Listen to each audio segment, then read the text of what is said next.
ആരോഗ്യം അമൂല്യം.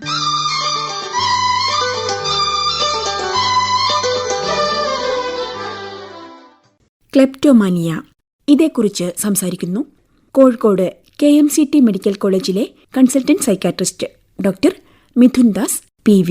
Disruptive impulse control and conduct disorder എന്ന വിഭാഗത്തിലെ ഏതാനും രോഗത്തിലെ ഒന്നാണ് ക്ലെപ്റ്റോമാനിയ. സ്വഭാവ വൈകല്യത്തിനുപരി ഒരു മാനസികാവസ്ഥ അല്ലെങ്കിൽ ഒരു മാനസിക രോഗം എന്നാണ് ഇതിനെ കണക്കാക്കാറുള്ളത്. ക്ലെപ്റ്റോമാനിയ സാധാരണമായി കൗമാരപ്രായക്കാരിലാണ് കണ്ടു തുടങ്ങാറുള്ളത്.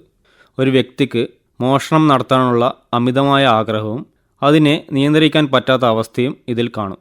മോഷ്ടിക്കാൻ ഉദ്ദേശിക്കുന്ന വസ്തു പലപ്പോഴും അവരുടെ വ്യക്തിപരമായ ജീവിതത്തിൽ യാതൊരു ഉപയോഗമോ വിലയോ ഇല്ലാത്തവയായിരിക്കാം.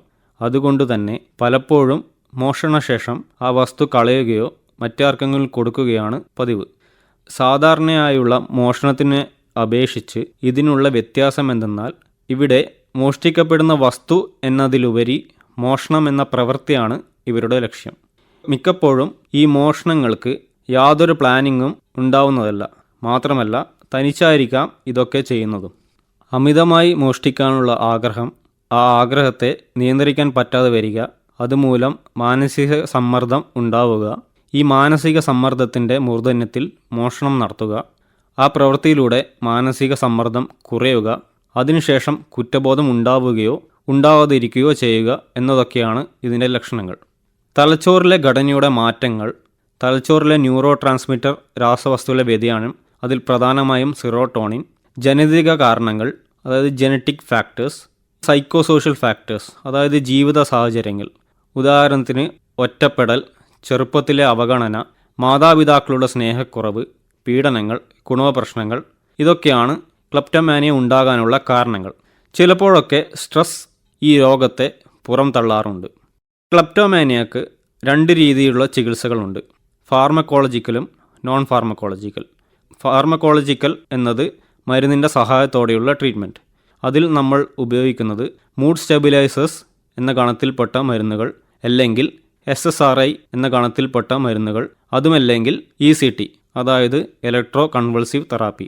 ഇനി നോൺ ഫാർമക്കോളജിക്കൽ ട്രീറ്റ്മെൻറ്റ് ആണെങ്കിൽ അതിൽ നമ്മൾ യൂസ് ചെയ്യുന്നത് സൈക്കോ തെറാപ്പി, അതായത് കൗൺസിലിങ്ങിൻ്റെ വേറൊരു തലം.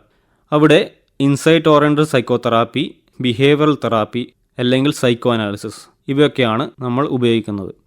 ഈ രോഗത്തിന് കൃത്യസമയത്ത് രോഗനിർണയവും ചികിത്സയും ഉറപ്പാക്കിയില്ലെങ്കിൽ പല കോംപ്ലിക്കേഷനിലേക്ക് പോകാനുള്ള സാധ്യതയുണ്ട്. ഉദാഹരണത്തിന് ലീഗൽ ഇഷ്യൂസ്.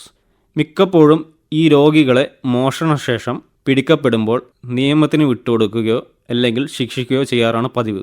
അതുകൊണ്ട് ചികിത്സ കിട്ടാനുള്ള സാഹചര്യം ഒഴിവാകുകയും അതുമൂലം വ്യക്തിപരമായ ജീവിതത്തിലും കുടുംബപരമായ ജീവിതത്തിലും സാമൂഹികപരമായ ജീവിതത്തിലും ബുദ്ധിമുട്ടുകൾ ഉണ്ടാവാനുള്ള സാധ്യതയുണ്ട്.